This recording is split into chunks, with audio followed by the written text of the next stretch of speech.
ย่างหลอดบ่เองย่างเนาะ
มัน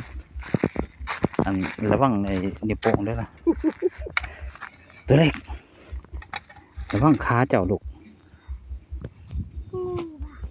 นี่มัน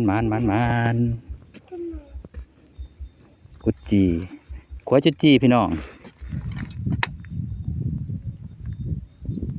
กุดจีปณีจรเฮ้ยนึกถึงเพลงของไอ้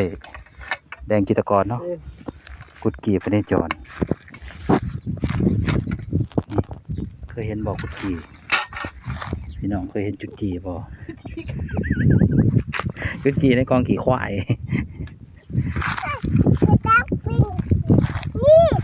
นี่โอ้ยล่ะได้มานไถบ่แม่นไถมาไถเบิ่งแน่นี่พี่น้องกุดกีเด้อพี่น้องนี่เด้อกุดจีหรือว่าภาษาหนึ่งเอิ้นว่าจุดจีกุดจีนี่แหละเกิดจากไอ้มูลของควายเนาะว่าง่ายๆก็คือขี้ควายนี่แหละพี่น้อง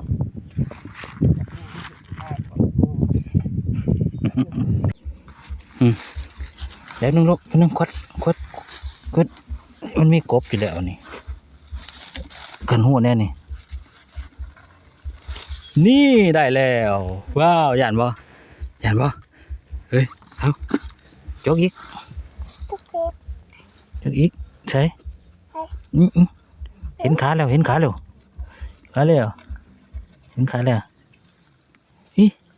อย่าบอกว่าเป็นงูนี่เด้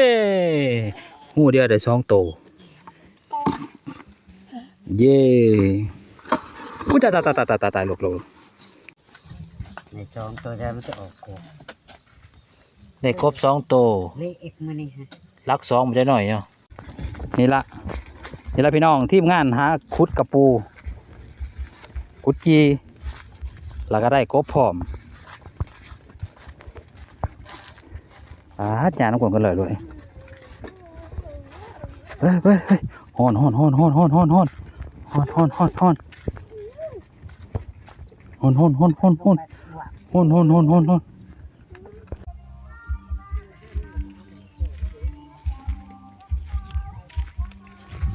นบ้านงานแต่งกันทั้งพุ่นเด้อพี่น้องพุ่นเสียงดังบุบบัมพุ่นมองไอ้เสาไฟฟ้าแรงสูงพุ่นเก็บมะกะทินต่อครับพี่น้องนี่ครับมะกะทินดกแห้งครับเอ้านี่ปาดผูกปีนกับปีนมะกะทินแบบนี้เอาปีนขึ้นมะกะทินพุ่นมะกะทินดกแห้งครับพี่น้องอันนี้ก็ขอกงัว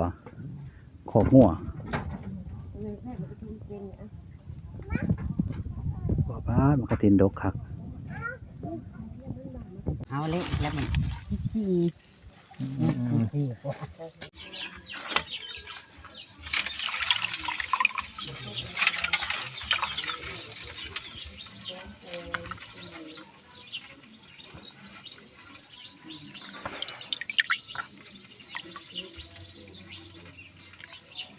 ล้าน440,000